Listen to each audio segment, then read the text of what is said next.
Good evening. Welcome to World News. I'm your host, J. Richard Wright. My co-anchor, Juan Sanchez, is out with a cold tonight. Today's news: a bridge leading to Terabithia has collapsed, as well as a boy in Lithuania saved a dog from drowning using a cat. It is unknown if the cat is okay, but all is well. In other news, a man in France was shot in the pelvis because he told another man to shoot him in the pelvis. Today's main story is a psychological, philosophical documentary on the absurd. Absurdism. We'll be with that momentarily. Welcome to World News. What is absurdism? Absurdism is the human difficulty, the human struggle to find whether there is or there is not meaning in life, in this world. Whether love, trust, hate, beliefs, ethics, morals, whether those are all real, whether those have meaning. It's a philosophical school of thought, and this school of thought was developed by the Danish thinker, the Danish writer, Søren Kierkegaard. And his successor during the 20th century, during the World War II era, was Albert Camus, who used the devastated time of the world, especially in Europe, to spread his ideas in his essay, The Myth of Sisyphus. Moving on, Kierkegaard and Camus were different in their beliefs, as Kierkegaard was a Christian existentialist who believed that there was a God and that God was the meaning in life, where Camus argued that this belief was philosophical suicide.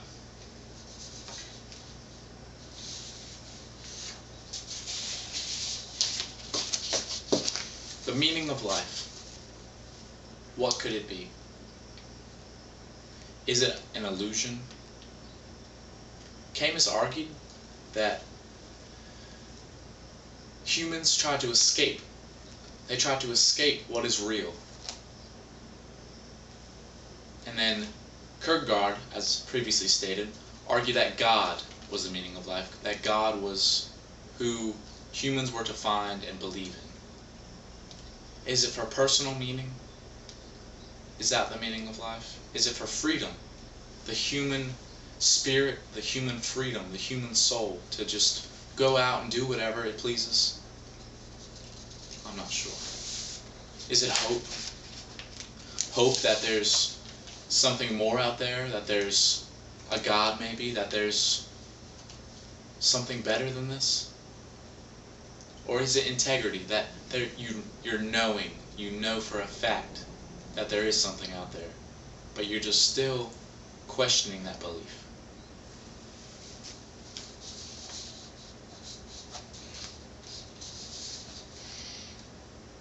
Let's find out. Next up, we have a segment on Søren Kierkegaard himself. We'll be right back with that.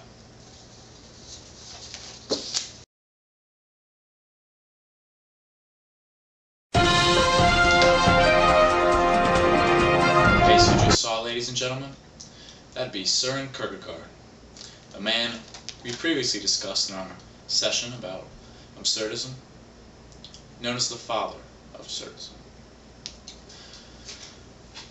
Unlike other philosophical thinkers, Kierkegaard was actually a Christian, and a devout Christian at that, believed in the higher power of God. Kierkegaard stated that leaps of faith would test an individual in his belief in God and how a person would act in love as well. Kierkegaard had a girlfriend of his during his college years, which he loved with a passion. And after she left him, he was actually very mournful and very saddened by her loss because he had that same passion that he had for God for her. Kierkegaard believed that to have faith, as in God or as in anything, there's also to have doubt. So, for example, for one to have faith in God, there's also doubt about the belief in God. This is what Kierkegaard believed. To quote Kierkegaard directly, he said, "Doubt is conquered by faith, just as faith has brought doubt to our world, to this world." World News. Kierkegaard was a man deeply involved in literature.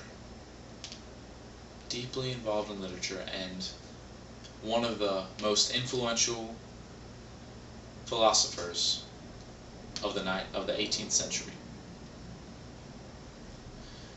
Later on in the program, we'll have his successor, Albert Camus. That'll be later on. World News.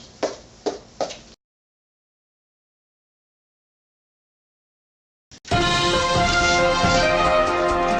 man just seen in your pictures, ladies and gentlemen, was a French Nobel Peace Prize winning author and literate known as Albert Camus.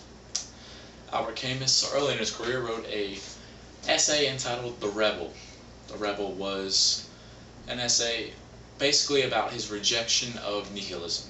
Now, nihilism is a school of thought that was developed by Friedrich Nietzsche, a German man, who we will discuss a little bit later.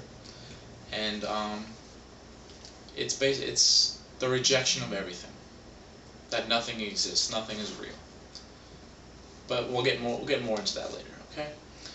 And the essay also said that he spent his life rejecting nihilism by having individual and sexual freedom. Okay? More with Camus. He believed that an easy way for him to explain things was to have dualisms. Now, dualisms are two things that can make things clear for people to understand and have an image in their head, so it's more comprehensive.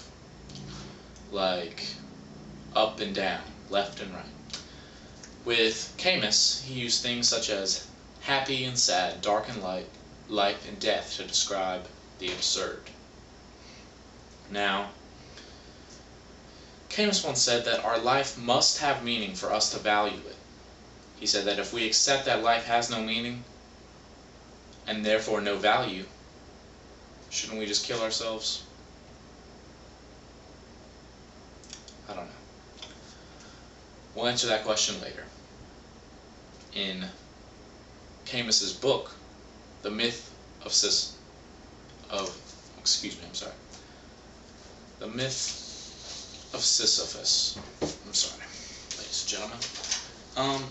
Camus also stated that the absurd was present and that he intended to reject nihilism by stating that if nothing had any meaning, you'd be right. But there is something that still has a meaning. Now, for more on Camus, let's go into his book, The Myth of Sisyphus. And here we answer the question, since life has no meaning, should we just kill ourselves? And Camus argues that you shouldn't. He says that you should revolt. Revolt against the way the present world is, the present society is, and its customs, traditions, and everything like that. And that's why he said he had individual and sexual freedom, which would later become popular in Europe during the 60s and 70s movements, which were all about individualism and sexual freedom. Punk rock. Okay. Now, the book, The Myth of Sisyphus, is based on the Greek character, the Greek figure, Sisyphus himself. Now, the story of Sisyphus is that he was in trouble, and for the rest of his life, he was assigned a task, a meaningless task, which is how the story is based on, meaning, life, no life, there is meaning, there is no meaning, which is absurdism. And his task was to push a very heavy boulder up a steep hill, and no matter how hard he tried, he could not get it up the hill without it rolling back down. And he repeated this day after day for the rest of his life. Now, an easy way for Camus to describe the absurd condition is by saying this one simple yet deep provocative thing, which is that much of our life is in hope and in favor and in happiness for tomorrow, yet tomorrow brings death, and death is our enemy, which is a very true statement if you think about that, as tomorrow everyone in the world is closer to death, but tomorrow everyone wants to have a good day, have a successful day in their lives, no matter what they're doing. For one of our final chapters of this program, we're going to look at Friedrich Nietzsche. The man just seen on your screens, ladies and gentlemen, finally, in conclusion, is Friedrich Nietzsche. Nietzsche was a philosopher, a writer, an author, a man of extreme intelligence who was quite controversial during his time.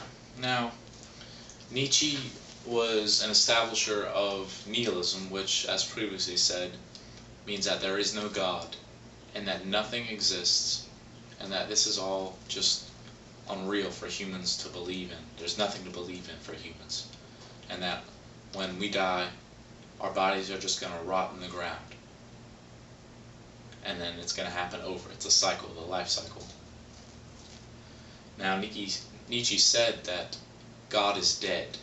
That was one of his famous phrases, famous euphemisms, famous quotes. And Nietzsche was a quite influential guy, especially after World War II and World War I, when the world was in a very depressed state. And they turned to philosophers like Kierkegaard and Camus and Nietzsche for reasoning, and that's where they got it. Now, Nietzsche was unaware of Søren Kierkegaard until one of his friends wrote to Nietzsche. One of Kierkegaard's friends wrote to Nietzsche and said that he should read some of Kierkegaard's work so they could collaborate sometime. And Nietzsche said that he would read it. However, it's unknown if he actually did read it, and Nietzsche died shortly after that. So, ladies and gentlemen, this is our program on absurdism, and I hope that we explained it very well for you today, and that you can kind of reason and figure out what your meaning in life is, what everything means to you. Or is there meaning in life? Is there? And this absurdism is greatly impactful on the world today, even though these philosophers we talked about were from a long time ago. Because today you see more people in bars than you see in churches. More people drinking than you see praying. And maybe that's because they're dealing with this issue. They're dealing with the world's issues, but also this inner conflict as well as what's going to happen to me when I die. What is the purpose of me here? They don't know. Do you know? I don't know. I don't know. I'm out. I don't even know anymore. I'm just a news reporter. I'll see you.